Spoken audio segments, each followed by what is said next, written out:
There we go. There we go. Hello, my chemistry people. We are going to be beginning week 4.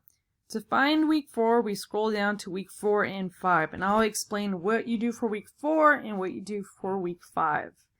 Other than the project, which is going to be due, the whole thing is going to be due on May 1st, you also have a question here about metallic bonds. So make sure to click on this and view the question to answer it. All you need to do is watch the short 4-minute video and then answer the question. The other major assignment you're going to have is a project. Now, the first part of the project is going to be due the end of week 4 on the Friday. So for week 4, all you have to do is answer the questions. There's 11 questions for you to answer. But before you answer the 11 questions, there's a couple things you need to understand. Like, what is a chemical? What are bonds? And how do they make up everything around us? So if you're wondering about what a bond is, a chemical bond is a lasting attraction between atoms, ions, and molecules that enables the formation of chemical compounds. That's according to Wikipedia. So basically, chemical bonds make up chemicals. Now, when you think about chemicals in your life, usually this is what comes into your mind. A bunch of weird glasses with weird colors, probably something not good to you. And while it's true that there are chemicals that are bad for you, not every chemical is terrible for you. One of the biggest examples is air. Water is also a chemical, H2O. We got honey, a good carbohydrate. And olive oil or avocado oil, and magnesium. Salt, sodium chloride. And the smell of a flower is actually an aromatic, which is also a chemical. So basically this project is going to be about different bonds and compounds, which is basically different chemicals. It's basically just different atoms stuck together, and when a couple of them are stuck together, they make different shapes. And these different shapes give them different properties and make them different chemicals. Now, last week and the week before, you should have been understanding and learning about how different atoms form together and make different bonds. So this project is based off of that. And if you read it, it's to show what you have learned and understand about the way atoms form new compounds through a chemical bonding. You will study a specific molecule's properties and structure and create a visual product and that effectively communicates how chemical bonding works and why it matters. Your individual research should focus on something you are personally interested in and its connection to what we've been learning about structure of substances. You should also specifically think about substances that have been created or developed by humans. Now, I'm going to open this up a little bit more. I don't personally think that you could only talk about things that we have created in labs or whatnot. I want you to be more open. You could pick anything that's interesting to you. So number 1 starts with thinking of topics that personally interest to you. So for me personally, I have been on a skincare kick. I have been watching tons of YouTube about skincare and the chemicals they put into skincare, with also the notion that these chemicals aren't necessarily bad. Some of them are super beneficial. So that would be one thing that I could talk about. Another thing that I've always been interested in is medicine. I'm really into different types of medicine we take, like aspirin, how it works in our bodies, anything like that. If you're more of a person that's into makeup, maybe think of parabens that they put in the makeup or oils they put in the makeup. If you're into sports, how about talk about the endorphins that are created in your brain, those chemicals that are created in your brain when you work out. Anything that interests you, this is what you want to put down.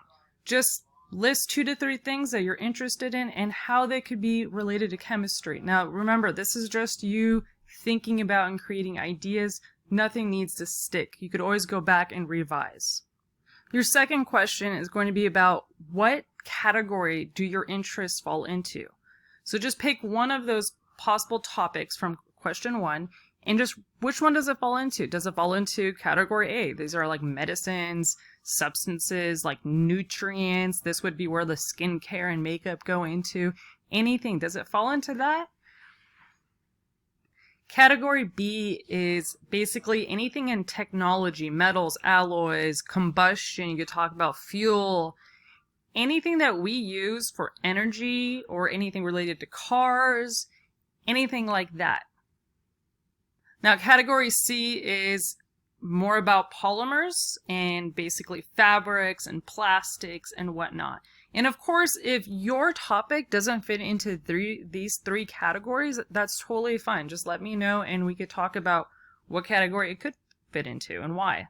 So after you write down your category of what your topic fits into, what in specific does it interest you? What are some questions you have about it? And then question 4, think about a research question that you could use with what interests you from that. An example would be, so like I said, I really like skincare. I could take one product and read the back for some chemicals. I could look at the front. This one has retinol in it. What's retinol? This one has glycolic acid. What's glycolic acid? And this one has salicylic acid. What does that do? And I would just look at all these products and find one chemical, maybe salicylic acid, and I would just research it further. And after I pick a really decent chemical I want to research, I make a question. How does retinol smooth skin? What exactly does it do to do that? If you're into skincare, another interesting and a hot topic thing that is happening right now in the world of skincare is chemical sunscreen, specifically oxybenzone.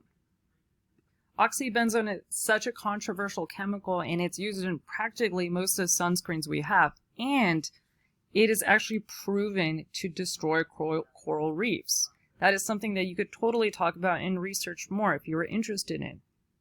If you're really into fitness, you could talk about how endorphins are released during exercise. What makes them be released? What do they get connected to in your body to make you have a good feeling? What I want to stress is that whatever your research question is, try to label it as an environmental issue. Is it a consumer issue? Is it something medical? Whatever it is, really focus on that compound first and then build a question around it that you could really research. Now, remember, this is your question, so it's better if you do pick something that you're interested in.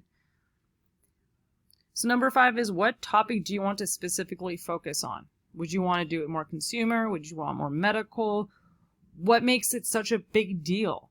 Retinol, if I talk about retinol is huge and it's one of the only proven chemicals to work on resurfacing skin cells on your face. Does it have any negatives though? Those are something you could talk about. 6, could you ask, number 6, ask more questions. What are other things you could ask about your main question that supports it? Now, all the previous questions have all been huge, just brainstorming and you putting down information and questions and where do you want to go, what direction you want to lead. 7 is actually your final research question. And I would really hope that you have this done on week 4, by Friday on week 4, so I can review it and lead you in a correct path.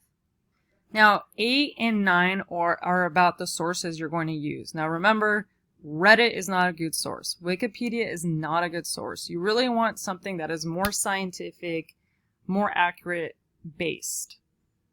Number 10 is asking, what way, when you finally make your project, are you going to pull in those sources and you're going to actually show the information you gathered from the sources? 11 is just going to be putting down the 5 sources you're going to be using. Who created them? Was it WebMD? Was it Sports Illustrated? What was the creator or the author of that source? And right here, you can make this as big as you want, just all the information you learned.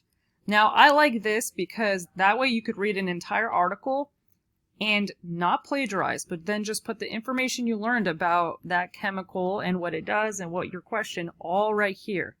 That way, when you go to making your project, which is 12, you can just synthesize it and put it into the project. Now, the project is going to be due at the end of week 5.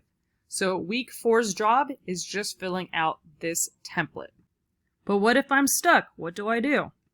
You're going to contact Brizik and you're going to set up some office hours and we can meet and talk about it and I get to help you out.